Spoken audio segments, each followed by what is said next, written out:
అందరికీ జై శ్రీరామ్. ఈరేటి పొద్దున బ్యాగులేసి ఎక్కడికి పోతున్నారు అనుకుంటున్నారా? అనంతపురం వెళ్తున్నాం సమీ టెంపుల్కి. అదండి చూపిస్తాను. 100 టెంపుల్ ఛాలెంజ్ డే 59. ఇంకా అనంతపూర్కి అయితే బస్సు అయితే స్టార్ట్ అయింది సమీ. ఏంటి అలా దొంగలో చూస్తున్నాడు అనుకుంటున్నారా? ఇప్పుడే పడుకోలేసాను. ఇంకా సూర్యుడికి అయితే హాయ్ చెప్పి మంచి వ్యూ అయితే ఎంజాయ్ చేశాను. మేము దిగే ప్లేస్ ఇంకా రాలేదని బస్సులో అలా స్టిల్ ఇస్తున్నాం సమీ. జస్ట్ ఇప్పుడైతే అనంతపూర్లో దిగాను సమీ.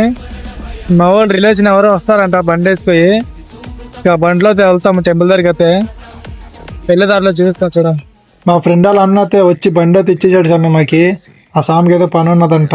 ఇంకా టెంపుల్ దగ్గరికి అయితే మేమే స్టార్ట్ అయిపోయాము. ఇంకా వెళ్ళే దారిలో మంచి వ్యూ అయితే ఎంజాయ్ చేసుకుంటూ వెళ్ళిపోయాం టెంపుల్ దగ్గరికి. అయితే వీడియో అయితే లాస్ట్ వరకు చూడండి సమీ. లాస్ట్ లో అయితే చాలా బాగుంటది చూడండి.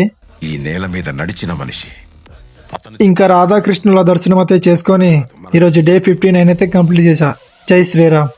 ఇస్కాన్ టెంపుల్లో అయితే శ్రీకృష్ణుడు చేసిన అన్ని ఫోటోలు అయితే పైన టాప్లో అయితే ఉన్నాయి సమీ. చాలా బాగున్నాయి. మతిపోయింది చూసి మాకి ఫస్ట్ లో. చాలా బాగున్నాయి. సెకండ్ ఫ్లోర్ లో అయితే శ్రీకృష్ణుడి విగ్రహాలు అయితే పెట్టారు సమీ. చాలా బాగున్నాయి. ఈ టెంపుల్ అడ్రస్ అయితే అనంతపూర్ సమీ. నేను కింద లొకేషన్ పెడతాను చూడండి. ఈ వీడియో కానీ నచ్చితే లైక్ అండ్ ఫాలో అయితే మర్చిపోకుండా చేయండి సమీ. మీ సపోర్ట్ అయితే నాకు కావాలి. జై శ్రీరామ్.